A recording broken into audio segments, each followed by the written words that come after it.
Welcome back to the Tech Loft Podcast, Ep.7. If you're digging these deep dives into the latest tech news, do us a favor and hit that subscribe button on Spotify and YouTube. That way, you won't miss a single one. Today, we're going to be diving deep into something pretty unexpected, a team-up between Apple and Sony. Yeah, it's pretty rare to see these two tech giants, who are often seen as, well, rivals, deciding to join forces. You're right. It's especially interesting because it involves the Apple Vision Pro. That super high-tech headset they released earlier this year. Yeah. You'd think a company like Apple, known for their, sleek design, would have an instant hit on their hands. But the Vision Pro hasn't really taken off, especially when it comes to gaming. Well, there's a few reasons for that. The first one that comes to mind is that price tag, right? It's a whopping $3,500. And initially, it seemed like Apple was targeting professionals and those die-hard tech enthusiasts, focusing on features like communication, media consumption, and all those slick productivity tools they're known for. Right. And the way you control the Vision Pro is all about eye and hand tracking, which is super cutting edge, but it just hasn't clicked with gamers. They're so used to having those controllers with all the buttons and joysticks, giving them that tactile feedback. Exactly. Gamers really want that feeling of physical control, and it seems like Apple might have realized that. And that's where Sony comes in. Bloomberg reported that Apple actually reached out to Sony to get PlayStation VR2 controller support on the Vision Pro. Hold on, so you're saying the same controllers you use for the PlayStation VR2, Sony's VR system, are going to work with the Vision Pro. That's a pretty wild move, wouldn't you say? Oh yeah, it definitely raises some eyebrows, especially since those Sony Sense controllers are currently only compatible with the PlayStation VR2. This all suggests that Apple's serious about boosting the Vision Pro's appeal to gamers and reaching a wider audience. Giving those gamers a control scheme they're already familiar with, one that feels really responsive, could be the key to unlocking the Vision Pro's gaming potential. I think this move could be even bigger than just gaming, though. Think about those Sense controllers with their super precise controls and how they could improve the Vision Pro's overall usability. Absolutely. The possibilities are huge. Just imagine what you could do with tasks that require really fine motor control. Things like 3D modeling, media editing, even navigating the Vision Pro's interface. Those controllers could offer a level of precision that's just not possible with hand tracking alone. It's true. It could totally change how people work and create in virtual reality. Yeah. Suddenly, something like working with complex 3D models or editing a video timeline could be as natural and intuitive as using a physical tool. Exactly. And this brings up a really interesting question. Does this whole partnership signal a shift in how Apple thinks about user interaction with the Vision Pro? Remember, they initially decided not to include a controller, betting big on their fancy hand tracking system. Yeah, their whole marketing campaign was about that seamless, hands-free experience. Yeah. But now, by embracing Sony's controllers, are they admitting that for certain tasks, you just can't beat that tactile feedback and precision? It's a very real possibility. And it's not just speculation either. Bloomberg's report mentions that Apple has been actively encouraging third-party developers to include Sense controller support in their apps and games. So they're really committed to this, it seems. And to make those controllers even easier to get, it looks like Apple might start selling them directly. Right, which is a smart move. It gets rid of another hurdle for people who might be on the fence about the Vision Pro's gaming capabilities or its creative potential. By making those controllers easily available, Apple's streamlining the whole experience and sending a clear message. We're all in on making the Vision Pro a truly versatile and powerful device. So we've got Apple partnering with Sony, potentially rethinking their approach to user interface, and actively encouraging developers to join the party. What does this all mean for the bigger picture? Well, that's where things get really interesting. This partnership could potentially shake up the entire VR landscape. Yeah, it could really shake things up. You gotta think about it. Right now, Meta, with those Quest headsets, is pretty much the king of the VR gaming world. Yeah, you're right. They've done a really good job at making VR more accessible and, well, affordable.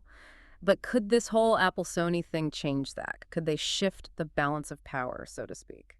It's definitely possible. Sony has been making great gaming hardware and controllers for decades. They have a real knack for it. And that's exactly the kind of expertise Apple could use to make the Vision Pro a serious contender in the VR gaming world. It makes you wonder, too, about that PlayStation ecosystem. What if they bring those blockbuster PlayStation games to the Vision Pro? Can you imagine playing those games with the Sense controllers? Suddenly that $3,500 price tag might not seem so crazy. You got it. It totally changes how you look at the value proposition. When you're talking about a premium gaming experience that you just can't find anywhere else, well, that price tag doesn't seem so bad. And don't forget, we were talking about the impact beyond just gaming, right? The precision you get with those controllers could change how we work and create in virtual environments. Like, imagine surgeons practicing complex procedures, architects designing buildings in 3D, artists sculpting in incredible detail. And it's all happening within the Vision Pro. Yeah, it's pretty mind-blowing when you think about it, but there is a big question mark. Will developers embrace this new way of interacting with the Vision Pro? Will they create apps that really show off what those controllers can do? It's a good point. Yeah. But Apple has a pretty good track record with developers, right? They've always been good at building these thriving communities. They create the tools, the platforms, all the right incentives, and developers usually come running. Just look at what happened with the App Store. I think the same thing could happen with the Vision Pro. Yeah, I agree. If developers really jump in and explore all the possibilities, I think we could see some really groundbreaking apps. Apps that take full advantage of everything the Sense controllers offer, all that precision and versatility. So we've talked about what Apple gets out of this deal, but what about Sony? Why are they doing this? Well, for Sony, this is a chance to get their technology out there, to reach beyond their own PlayStation ecosystem, you know? If the Sense controllers become the standard for VR control, the ones everyone wants to use, that's good for them, no matter what platform people are using. It's like a huge marketing win for their hardware, right? When Yeah. people start thinking of those controllers as the best, the ones that give you the best VR experience, well, that could also help them sell more PlayStation VR2 headsets. For sure. And partnering with Apple is a big deal in itself. I mean, their reach is global, their customer base is incredibly loyal, and they have this reputation for innovation. So it makes sense for Sony to want to tap into all of that, to introduce their technology to a whole new market. It feels like this is just the beginning. Do you think we may see Apple and Sony working even more closely together in the future? What about some kind of cross-platform gaming or shared content libraries? Anything's possible. They both bring a lot to the table, so yeah, maybe this is just the first step towards a much bigger collaboration. It's crazy how one partnership like this could have such a ripple effect across the tech world. It shows you how interconnected everything's becoming. It really does. And it's a good reminder that we're just at the beginning of this whole VR revolution. There's so much potential out there, so much room to grow and innovate. It's going to be fascinating to see what companies like Apple and Sony come up with next. So we've spent a lot of time talking about Meta's dominance in the VR gaming world with their Quest headsets. They've really made VR more accessible and affordable. It's been a winning strategy for them so far. But now, with Apple and Sony joining forces, could we see that dominance challenged? Could we see a real shift in the balance of power? I think it's definitely a possibility. You know, Sony's been making top-notch gaming hardware for years. Those Sense controllers, they really showcase Sony's expertise. Bringing that level of quality to the Vision Pro, well, it could be huge for Apple, especially when it comes to attracting those serious gamers. It's true. I mean, can you imagine playing some of those big PlayStation games, those blockbuster titles, on the Vision Pro? Using those super responsive Sense controllers. I mean, suddenly, that $3,500 price tag might not seem so crazy, right?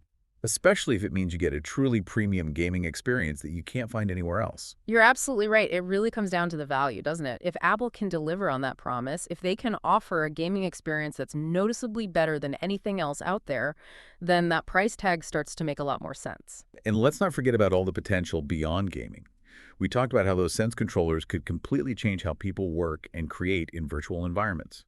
Architects designing buildings in 3D, surgeons practicing complex procedures, artists sculpting with incredible precision.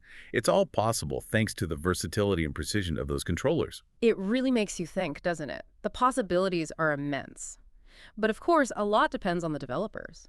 Will they embrace this new control scheme? Will they create innovative applications that really push the boundaries and show off what these Sony Sense controllers can do? That's the key question, isn't it? Yeah. But Apple's been pretty good at building those strong developer communities.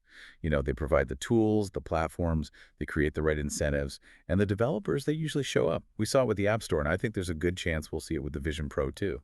I agree. If the developers really tap into the potential here, we could see a wave of totally new, groundbreaking applications. I mean, imagine a surgeon practicing a difficult procedure with amazing accuracy, an architect manipulating complex 3D models with ease, an artist creating incredibly detailed sculptures in a virtual space. It's all possible.